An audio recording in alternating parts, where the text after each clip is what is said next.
see a spirit. No, you can't. Unless it takes on some form. Mm-hmm. Like you can't see the air. Mm-hmm. Mm-hmm. You can feel the effects, but you can't see the air. So I said, if we're sitting here talking, and that's what we're doing, I said, and we've asked the Holy Spirit to come in. So when He come in, how would you know? If you're looking for a visible sign, you won't see Him because He's a spirit. I said, but now what happens if the doors that are closed open and shut start opening and shutting by themselves, and there's nobody that you can see with the naked eye that is opening those doors and closing them? You said, wait a minute, there's something going on here that's what? Out of the ordinary. There's a supernatural force of some sort. I don't know what it is, Mm-hmm. which kind it is, but there's something supernatural that's taking place. So it is that spirit of God. I said, so when He comes in,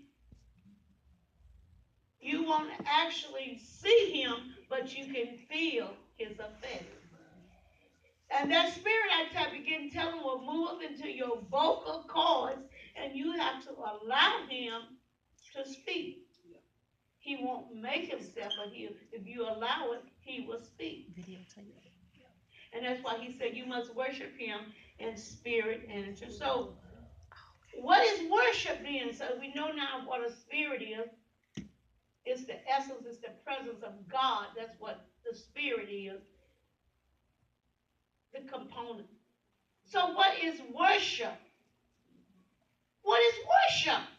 Since you're telling me that if I want to worship you, He said worship then is a feeling or some expression or reverence or adoration or glory that you give to somebody. Mm-hmm. I worship you. Some people worship themselves. They are in love with self.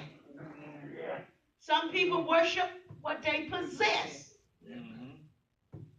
Yeah, I don't know anybody like that. They worship their car. I knew this neighbor of mine. Amen. They used to wash his car every single day. He had a beautiful yellow Corvette, and he washed it every single day. When I say washed it, he took everything apart. And he had it shining, but the next morning he would get up and do the same thing. Every day. So I came to the conclusion that he worshiped that car. Mm-hmm. That was his God. Some people worship their children, their wives. They worship. But before you get all carried away with that, within each one of us, we were created to worship. Yes. That's right. We were made to worship God. Mm-hmm. To give Him honor according to Ephesians.